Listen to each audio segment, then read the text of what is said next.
What's in your self-interest? Most of us don't ask ourselves that question very often. Probably we don't even think about it. Not in those terms, at least. If it means anything, our self-interest is just the sum total of the choices we make. How we decide to spend our time each and every day. Like, if you decide to learn Vulcan because your girlfriend says your life decisions are illogical and you want a deeper insight into Spock.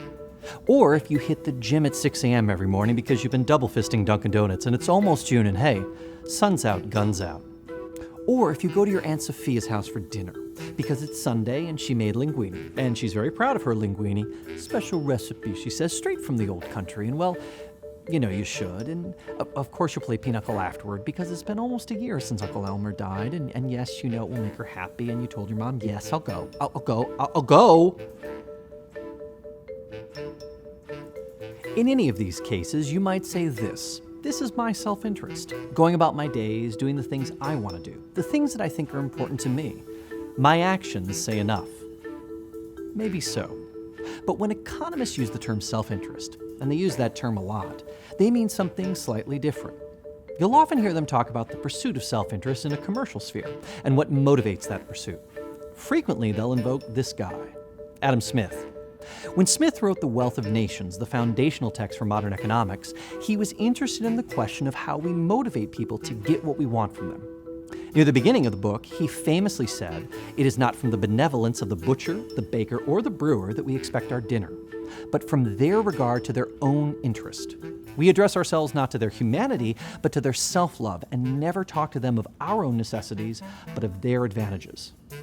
Another way of saying this is that if I want something from you, I'm not going to tell you about my interests, I'm going to try to figure out yours. If you're a butcher, a baker, or a brewer, and my interest is ham, dinner rolls, and a frothy mug of stout, I'm probably going to get what I want by giving you what you want, a fistful of dollars. Fair enough. But even if you think Smith is onto something, does that therefore mean that money is our only interest? That the money motive is really the only motive that moves us? It can sometimes sound that way when we talk about the pursuit of self-interest, as if it would be silly or naive to appeal to motives like honor, or fairness, or common cause, or even kindness. These things don't move us, or at least they don't really move us, not the way money does. We could try appealing to them, or we could wise up and realize how the world actually works. In the 1970s, a debate about the nature and purpose of self-interest took shape around the mission of the modern company. At the time, there was a strong belief among some very famous economists, such as Milton Friedman, Michael Jensen, and William Meckling, that the motives that were guiding senior executives at many major American companies were inconsistent with sound business practices.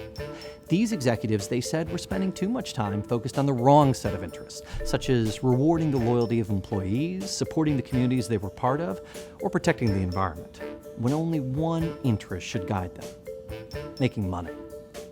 Now, whatever you make of this conclusion, it needn't be said that making the shareholders of a company as much money as possible doesn't also mean that you or I or anyone else working at the company is also making as much money as possible.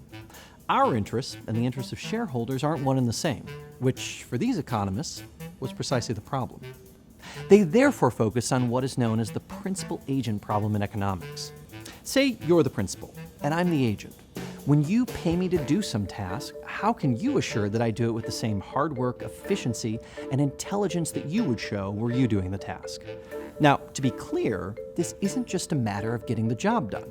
If you pay me to paint your house, and it takes me 7 years and 300 buckets of paint, and when I'm done, your foyer looks like the fever dream of Jackson Pollock, we can safely say that your interests were not fully realized, no matter how delighted I am with the final product. If then you're a shareholder, and your interest is that the company makes as much money as possible, if I'm an executive at the company, you need to make sure that's my interest too. Indeed, my only interest.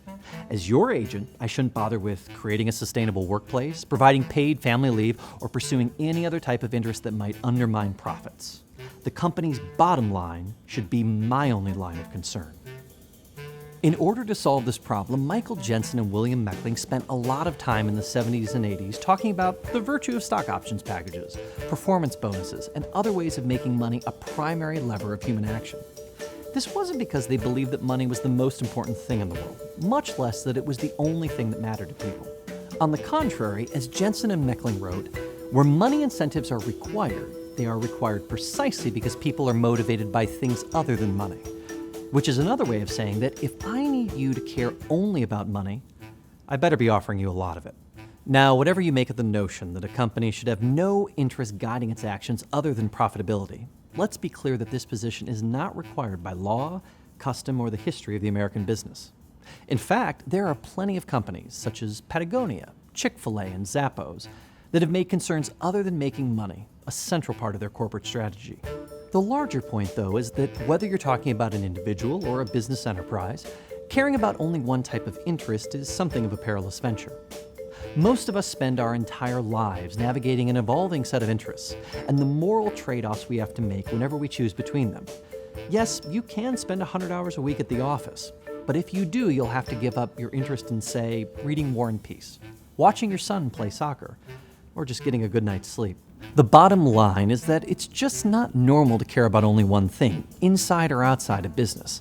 And structuring institutions to inflame one type of interest so that we are tempted to sacrifice everything else in its favor, health, hobbies, higher aims, personal dignity, individual conscience, peace of mind, or even Sunday dinner with Aunt Sophia, well, it's a dangerous endeavor at best. In the final analysis, the trade-offs we are willing to make among our various interests define the contours of our individual ethics, as well as the self at stake in self-interest. So let's go back to the original question, and let's change it slightly. What are the interests in your self-interest? And what are the trade-offs you're willing to make between them? And most importantly, what does that choice say about you?